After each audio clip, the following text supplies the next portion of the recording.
Hello, I'm Max Keiser. This is the Keiser Report. The images you are about to see will shock you.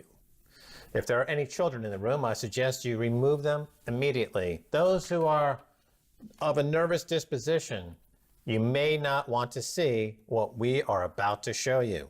Stacy. Money, lots of money. The money printer go brrr. Yeah. Well, everybody, there are some naysayers about Bitcoin and they're like, oh, it's a bubble. It's like the tulip bubble. It's parabolic. Yes, it's parabolic, but I'll show you why it's parabolic. We've beaten the money printer, and this is a chart of Bitcoin versus M2 money supply.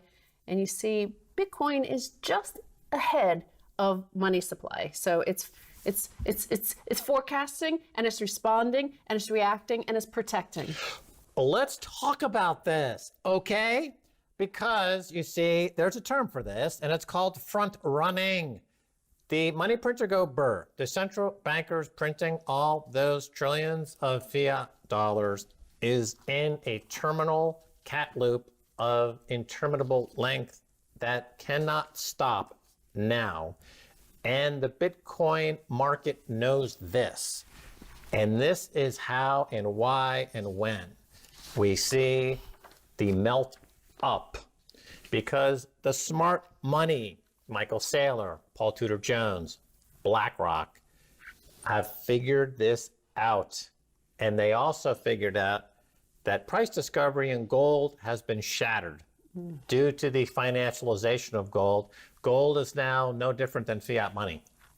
Sorry to have to tell you that, folks, but that's the truth. The only true price discovery now that reflects the money printing go burr is Bitcoin. I have my hand on the money gun. I don't feel like pulling the trigger yet, but I have my finger on the trigger. I don't know exactly when I'm going to pull the trigger, but I have my hand on the trigger. We actually have a money printer go brrr about to take the Treasury. Janet Yellen is up for Treasury Secretary. Hello, I'm Janet Yellen. I like to print money. That's all I do. That's all I do. Hello, Janet. Are you in there, babe? Hello, I've been here. I'm ready to print more money. Wow, you sound a lot like Plucky. Right. She does sound like Plucky. Well, that's going to be the first time. I think this is part of the reason why, obviously Bitcoin is responding to the increase in money supply, but it's also responding to the incoming Biden administration and the belief that they are going to be able to get past the Congress and the Senate, this $7 trillion stimulus plan, and put a central banker in the Treasury. So that's really important to the ability to devalue it. But again, before, we used to have bond vigilantes, then we had gold vigilantes, and they prevented the U.S. Treasury and the U.S. Federal Reserve from devaluing their money like this.